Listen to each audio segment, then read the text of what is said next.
सबसे अहम जो शुगर में और ब्लड प्रेशर में है वेट रिडक्शन। ओवरवेट, ओबेसिटी ये सबसे बड़ी बीमारी है। यही सब कुछ फैट, ब्लड प्रेशर, शुगर, ये सब चीज़ें इसी से आगे बढ़ती हैं।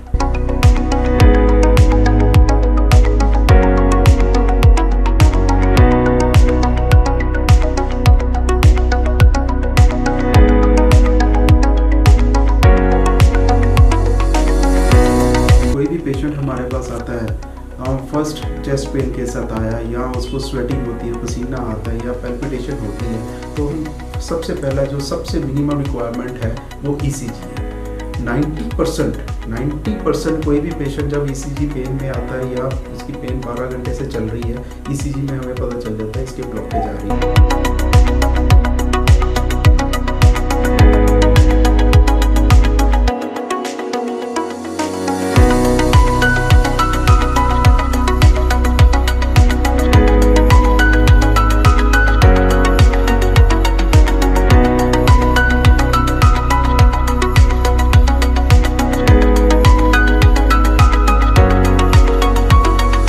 जी मैं Talwinder Raj clinical laboratory inside Agrawala hospital Hoshiarpur road Phagwara. ये अग्रवाल हॉस्पिटल के अंदर एक मॉडर्न टाइप की लैब है जिथे कि कंसर्न पेशेंट के जिन्ने भी टैसट होंगे ने वो सारे पहल के आधार पर किए जाते हैं। जिमें कि डॉक्टर सारे कोल हार्ट के पेशेंट आते हैं या किडनी फेलर के पेशेंट आते हैं, कोई फीवर के पेशेंट होंगे आ, किसी तरह का भी कोई पेशेंट होवे वो जो भी टैसट रिक्वायर्ड होंगे आ वो पहल के आधार पर किए जाते हैं और बड़े तसली बख्श किए जाते हैं। हर तरह की साढ़े को फैसिलिटी इतने अवेलेबल हैगी आ। Agrawala hospital Hoshiarpur road Phagwara. Thank you. हाँ जी, अग्रवाला हॉस्पिटल हुशियारपुर रोड फगवाड़ा विखे ये हॉस्पिटल के अंदर एक कैबिन शॉप हैगी जी। हर तरह की इतने मैडिसिन अवेलेबल है जो डॉक्टर साहब रिक्वायर्ड होंगी है। जिमें डॉक्टर साहब को हार्ट के पेशेंट आते हैं वो कंसर्न किसी भी तरह की रूटीन मैडिसिन है या एमरजेंसी मैडिसिन होंगी है, हर एक तरह की अवेलेबिलिटी होंगी है जी। और स्टाफ पूरा तनदेही के नाल इत्थे काम करता है। इसका नाम है जी Rajat pharmacy Agrawala hospital Phagwara. Thank you. Hospital पिछले लंबे समय तो जुड़े हुए ने डॉक्टर अग्रवाल जी के नाल वीर जी होरे। वीर जी स्वागत है तुहाडा, की कहना चाहोगे? बहुत बहुत तुहाडा स्वागत जी। तुसीं साडे आके इत्थे इंटरव्यू लैण आए ते मैं हॉस्पिटल नाल 2001 तो ही जुड़िया जी। उदों तो लैके असीं पेशेंट की हर तरीके की सुविधा का ध्यान रखते हैं। पेशेंट का ट्रीटमेंट तो लैके उसकी डॉक्यूमेंटेशन, ਉਹਦੇ बिल वगैरह जो भी रिक्वायर्ड होंदा ਅਸੀਂ टाइम सिर उन्होंने प्रोवाइड करवाਉਂਦੇ ਹਾਂ। और सब तो वड्डी गल है कि डॉक्टर साहब का जिहड़ा बिहेवियर आ, तुसीं 21 साल हो गए लगातार 22 साल अटैच है, बिहेवियर उन्होंने तो बहुत ही नॉर्मल और पेशेंट के लिए भी एक मार्गदर्शक ने हो। बिल्कुल जी, डॉक्टर साहब तो हमेशा मुस्कुरा के ही पेशेंट को अटेंड करते हैं और कई पेशेंट तो कहते हैं कि डॉक्टर साहब मिल के ही बीमारी ठीक हो जाती है, ट्रीटमेंट तो बाद च शुरू होंदा नहीं। Thank you. ईसीजी मशीन हैगी आ ਜਿਹੜੀ ਕਿ ਸਾਡੇ ਦਿਲ ਦੀ ਧੜਕਨ ਤੇ ਦਿਲ ਦੇ ਕੋਈ ਵੀ ਰੋਗ ਆ ਉਹਦੇ ਵਿੱਚ ਇਹ ਸਹਾਇਤਾ ਕਰਦੀ ਆ। ਇਹਦੇ ਵਿੱਚ ਪਤਾ ਲੱਗ ਜਾਂਦਾ ਹੈਗਾ ਕਿ ਉਹਨੂੰ ਹਾਰਟ ਅਟੈਕ ਹੈ ਜਾਂ ਨਹੀਂ ਹੈ, ਉਹਦੀ ਹਾਰਟ ਬੀਟ ਵੱਧ ਘੱਟ ਜੋ ਕੁਝ ਹੋਰ ਵੀ ਪ੍ਰੋਬਲਮ ਆਉਂਦੀ ਆ ਉਹ ਵੀ ਇਹਦੇ ਵਿੱਚ ਆ ਜਾਂਦੀ ਹਾਰਟ ਦੇ ਵਿੱਚ। ਸਾਹ ਚੜਦਾ ਹੋਵੇ ਉਹ ਵੀ ਪਤਾ ਲੱਗ ਜਾਂਦਾ ਕਾਹਤੇ ਕਰਕੇ ਚੜਦਾ ਹੈਗਾ ਵਾ। ਤੇ ਉਸ ਤੋਂ ਬਾਅਦ ਇਹਦੇ 'ਚ ਦੇਖਿਆ ਜਾਂਦਾ ਉਹਦੇ 'ਚ MI ਹੈ ਜਾਂ नहीं है। ਇਹ ਅਗਰਵਾਲ ਹਸਪੀਟਲ ਦਾ ਇੰਡੋਰ ਹੈ ਕਿਉਂਕਿ ਜਿਹੜੇ ਵੀ ਪੇਸ਼ੈਂਟਸ ਆਉਂਦੇ ਨੇ ਹਾਰਟ ਦੇ, ਚਾਹੇ ਉਹ ਕੋਈ ਵੀ ਐਮਰਜੈਂਸੀ ਆਉਂਦੀ ਹੈ, ਰਾਤ ਨੂੰ ਵੀ ਐਮਰਜੈਂਸੀ ਆਉਂਦੀ ਹੈ ਤਾਂ ਇੱਥੇ ਨਾਲ ਸੁਵਿਧਾ ਹੈਗੀ ਆ ਦਾਖਲ ਕਰਨ ਦੀ ਪੇਸ਼ੈਂਟ ਨੂੰ। ਕਿਉਂਕਿ ਹਾਰਟ ਵਾਲੇ ਪੇਸ਼ੈਂਟ ਆ ਜਿਹੜੇ ਉਹ ਤਕਰੀਬਨ ਆਪਾਂ ਨੂੰ ਪਤਾ ਵੀ ਕਈ ਵਾਰੀ ਰਾਤ ਨੂੰ ਵੀ ਉਹਨਾਂ ਦਾ ਹਾਰਟ ਅਟੈਕ ਦੀ ਪ੍ਰੋਬਲਮ ਆ ਜਾਂਦੀ ਹੈ, ਦਿਨੇ ਵੀ ਆ ਜਾਂਦੀ ਹੈਗੀ ਆ। ਤਾਂ ਨਾਲ ਆਪਾਂ ਨੂੰ ਇਹ ਹਾਰਟ ਸੈਂਟਰ ਜਿਹੜਾ ਹੈਗਾ ਹਾਰਟ ਕੇਅਰ ਸੈਂਟਰ ਵੀ ਬਣਿਆ ਹੋਇਆ। ਜਿਹੜੇ ਵੀ ਪੇਸ਼ੈਂਟਸ ਚਾਹੇ ਐਮਰਜੈਂਸੀ 'ਚ ਹੋਣ ਚਾਹੇ ਉਹ ਨੋਰਮਲ ਦੇ ਵਿੱਚ ਹੋਣ, ਕੋਈ ਵੀ ਉਹਨਾਂ ਨੂੰ ਪ੍ਰੋਬਲਮ ਆਉਂਦੀ ਹੈ ਤਾਂ ਨਰਸਿਸ ਜਿਹੜੇ ਹਮੇਸ਼ਾ ਅਰਾਊਂਡ ਦੀ ਕਲੌਕ ਇੱਥੇ ਅਵੇਲੇਬਲ ਹੁੰਦੀ ਹੈ। ਇਹ ਸਾਡੀ ਐਮਰਜੈਂਸੀ ਆ, ਇੱਥੇ ਐਮਰਜੈਂਸੀ ਪੇਸ਼ੈਂਟ ਨਾਲ ਅਸੀਂ ਡੀਲ ਕਰਦੇ ਹਾਂ। ਕਿਸੇ ਵੀ ਕੰਡੀਸ਼ਨ ਦੇ ਵਿੱਚ ਹੋਣ 24 ਆਵਰ ਅਵੇਲੇਬਲ ਹੁੰਦੀ ਆ। ਜਿੱਦਾਂ ਤੁਸੀਂ ਦੇਖ ਸਕਦੇ ਹੋ ਇਸ ਟਾਈਮ ਐਮਰਜੈਂਸੀ ਪੇਸ਼ੈਂਟ ਹੈਗਾ ਆ, ਇਹਨਾਂ ਦੀ ਐਡਮਿਸ਼ਨ ਹੋਈ ਆ ਤੇ ਸਟਾਫ ਉਹਨਾਂ ਨਾਲ ਡੀਲ ਕਰ ਰਿਹਾ ਹੈ, ਇੰਜੈਕਸ਼ਨ ਸਾਰੇ ਲਗਾਉਣ ਨੂੰ ਪਏ ਆ। ਇਸ ਤੋਂ ਬਾਅਦ ਇਹਨਾਂ ਨੂੰ ਰੂਮ ਦੇ ਵਿੱਚ ਸ਼ਿਫਟ ਕੀਤਾ ਜਾਵੇਗਾ ਉਹਨਾਂ ਦੀ ਕੰਡੀਸ਼ਨ ਦੇ ਅਕੋਰਡਿੰਗ। ਜੇ ਉਹ ਵਾਰਡ ਚਾਹੁੰਦੇ ਤਾਂ ਵਾਰਡ ਮਿਲੂਗਾ, ਜੇ ਉਹ ਰੂਮ ਚਾਹੁੰਦੇ ਤਾਂ ਰੂਮ ਵੀ ਅਵੇਲੇਬਲ ਹੈਗੇ ਆ। ਇੱਧਰ ਸਾਡੇ ਕੋਲ ਸਾਰੇ ਰੂਮਸ ਆ, ਜਿੱਦਾਂ ਕਿ ਤੁਸੀਂ ਦੇਖ ਸਕਦੇ ਹੋ। ਉੱਧਰ ਪਹਿਲਾਂ ICU ਆ ਅਤੇ ਫਿਰ ਸਾਰੇ ਵਾਰਡ ਆ ਜਾਂਦੇ ਆ। ਉਸ ਤੋਂ ਬਾਅਦ ਵਿੱਚ ਪ੍ਰਾਈਵੇਟ ਰੂਮਸ ਆ ਜਾਂਦੇ ਆ ਅਤੇ ਆ ਹੁਣ ਐਡਮਿਸ਼ਨ ਹੋਈ ਪੇਸ਼ੈਂਟ ਦੀ ਉਹ ਤਿਆਰੀ ਕਰ ਰਹੇ ਆ, ਰੂਮ ਰੈਡੀ ਕਰ ਰਹੇ ਆ। ਅਤੇ ਫਿਰ ਪ੍ਰਾਈਵੇਟ 1 ਰੂਮ ਆ, 2 3 ਇਸ ਦੇ ਅਕੋਰਡਿੰਗ ਰੂਮ ਆ। ਟੋਟਲ 9 ਰੂਮਸ ਹੈਗੇ ਆ ਅਤੇ ਆਹ ਵਾਰਡਸ ਆ।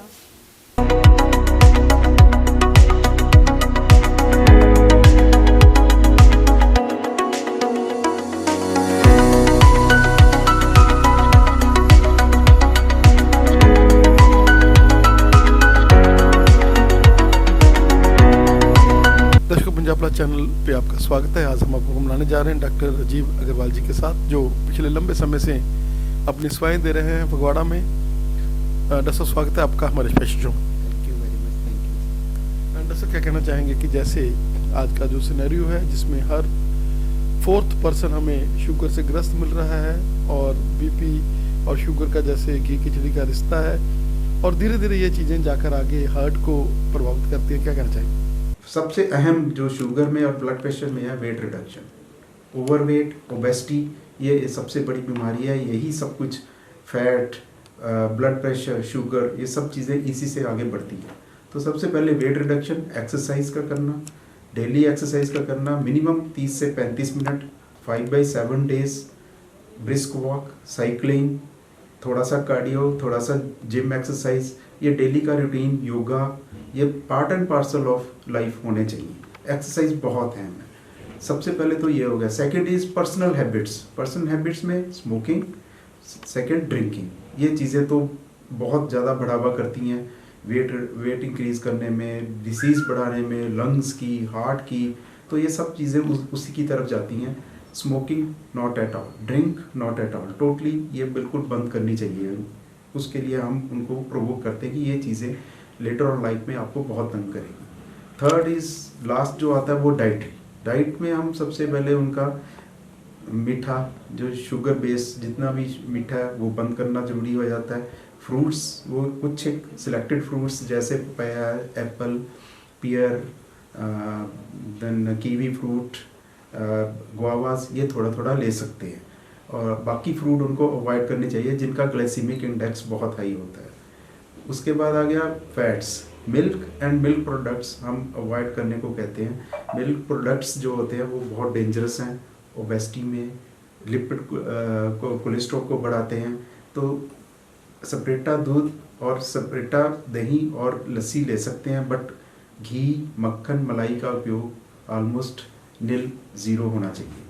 ये डाइटरी फैक्टर्स अगर वो कर लेता है तो उसका जो बॉर्डरलाइन शुगर है, बॉर्डरलाइन ब्लड प्रेशर है, these patients do not require, उनको कोई बीपी की, कोई शुगर की दवाई की ज़रूरत नहीं पड़ती। और इस लाइफस्टाइल की चेंजेस के साथ वो 5 से 10 साल तक अपना बिना मेडिसिन से चल सकते हैं। लोग शुगर की अगर हम बात कर लें तो लोग कई बार ऐसे करते हैं कि शुगर को मजाक में मतलब उनको अगर हम टेस्टिंग की बात कर लें तो एक बार टेस्ट करा ली, अरे यार ये तो खाक पी कर सभी को हो जाता है, कभी आ जाता है शुगर, और कभी वो निर्णय काल सही आ जाती है शुगर उनकी। तो क्या कहना चाहेंगे कि ये पैरामीटर्स के ऊपर नहीं, बल्कि आपको एक पूरी तरह से, अगर आप 40 अबव हैं, क्योंकि आप ज़माना जो बदल गया, पहले वाला ज़माना नहीं है कि 50 के बाद या 50-60 के बाद ये बातें, अब तो मेरा ख्याल है 35 के बाद ही ये चीज़ें होनी चाहिए।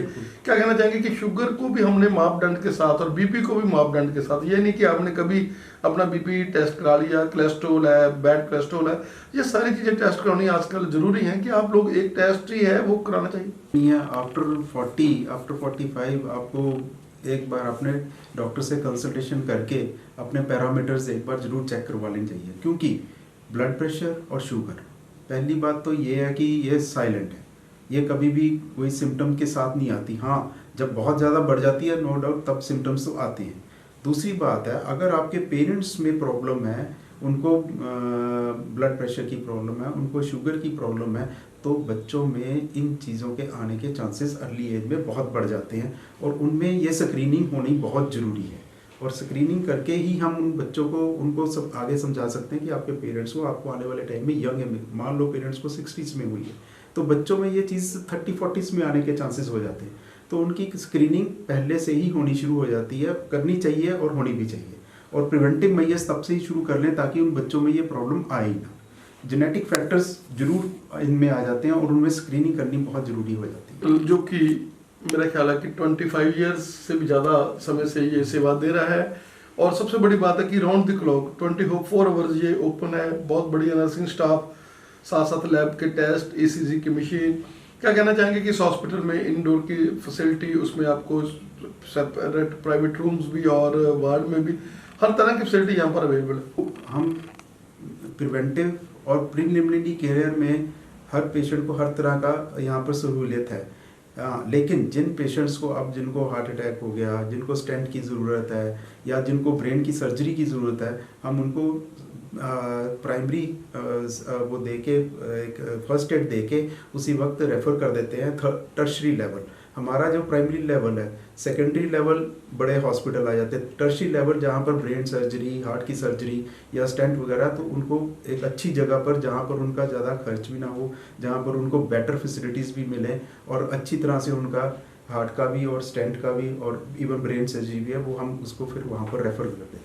As far as angiography is concern, angioplasty is concern, क्या कहना चाहेंगे कि एंजियोग्राफी भी जब होती है, वो कहते हैं कि एंजियोग्राफी अलग ही प्लास्टी हो जाती है, लेकिन आजकल जैसे जो पंजाब के हमारे लोग हैं जिनका घी मक्खन पहले खाया होता है, सुबह के पराठे और ये हर चीज़ पकौड़े शकौड़े, और उनका जो माइंड सेटअप होता है वो उसमें पहले कोलेस्ट्रॉल के लेवल्स वो कभी चेक कराते कम हैं, बैड कोलेस्ट्रॉल बड़ा होता है, तो उनको लगता है कि नहीं यार डॉक्टर स्टंट डाल रहा है हमारे एंजियोग्राफी के साथ ही, लेकिन उनकी प्रॉब्लम ही इतनी ज़्यादा होती है कि वो स्टंट डालना ही जरूरी होता है और उनको डॉक्टर के साथ कम्प्लीमेशन करनी चाहिए। उनका माइंड सेटअप, आप डॉक्टर भगवान का रूप है, अगर आप डॉक्टर के पास जाते हैं वो तो आपको पास गया नहीं कि आप आओ हमारे पास, और अगर एंजियोग्राफी में एंजियोप्लास्टी नीडेड है तो एंजियोप्लास्टी कराने में आप लोगों को हिचकिचाहट नहीं करनी चाहिए। कोई भी पेशेंट हमारे पास आता है, फर्स्ट चेस्ट पेन के साथ आया या उसको स्वेटिंग होती है, पसीना आता है या पैल्पिटेशन होती है, तो हम सबसे पहला जो सबसे मिनिमम रिक्वायरमेंट है वो ईसीजी है। 90% कोई भी पेशेंट जब ईसीजी पेन में आता है या उसकी पेन 12 घंटे से चल रही है, ईसीजी में हमें पता चल जाता है इसके ब्लॉकेज आ रही है। नो डाउट उससे हमें ये नहीं पता लगता कितनी परसेंटेज है ब्लॉकेज, कितनी नाड़ियों में है, पर इतना पता चल जाता है कि उसके ब्लॉकेज है। हमें उन ईसीजी से पता चल जाता है कि इस पेशेंट की एंजियोग्राफी करवानी पड़ेगी, और उसके बाद एंजियोग्राफी कैसा टेस्ट है उसके बाद हमें पता चलता है इसके 1 स्टेंट पड़ेगा या 2 स्टेंट पड़ेगा या ओपन हार्ट सर्जरी होगी। एंजियोग्राफी ईसीजी बेस है, ईसीजी के बाद इकोकार्डियोग्राफी उसका बेस है। अगर उन दोनों में हमें 90-95% डाउट हो जाता है कि उसके हार्ट में ब्लॉकेज आ रही है, तो वी सेंड द पेशेंट, हम भेज देते हैं उसको कि अपनी एंजियोग्राफी कराओ, और उसकी एंजियोग्राफी की रिपोर्ट के बाद डॉक्टर इमीडिएटली बताते हैं कि आपके एक नाड़ 90% ब्लॉकेज है, उसमें स्टेंट डलेगा उसकी सफाई होके। एक्चुअली क्या है, मोस्टली लोग क्या करते हैं, उनमें एक दिमाग में है कि एंजियोग्राफी करा ली, अब हम जाके सलाह लेंगे, लेकिन वो गलत है। क्या होता है कि एंजियोग्राफी का प्रोसीजर सेम वही, जब आप स्टेंट डलवाओगे वो प्रोसीजर फिर से सेम करवाना पड़ेगा। अदरवाइज आप एक प्रोसीजर में सारा कुछ करवा रहे हो। आपको अपने डॉक्टर पर, उस पर विश्वास रखना चाहिए कि हाँ उसने एंजियोग्राफी दी है, उसने आपको रिपोर्ट भी देनी है, उसकी सीडी भी बना के देगा, उसका 100% प्रूफ होता है।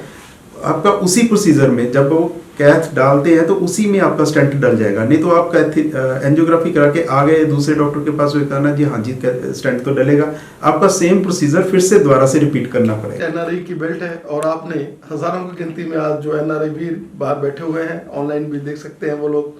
और हिमाचल की बात कर लें तो हिमाचल के दूर दूर के पेशेंट आपके साथ अटैच हैं, आप हमें समझ देने के लिए और हमारे दर्शकों को अवेयर करने के लिए। और जैसे आप एक सेवा का केंद्र बनाकर इस सेवा का केंद्र को चला रहे हैं, आप ऐसे ही भगवान आपको और ताकत दे। आप हमें समझ देने के लिए बहुत बहुत धन्यवाद sir. Thank you very much. खास करके आपका, आप हर साल आते हो, बड़े प्यार से हमसे बात करते हो। आपका शुभ नाम Richie ji, I am very thankful to you.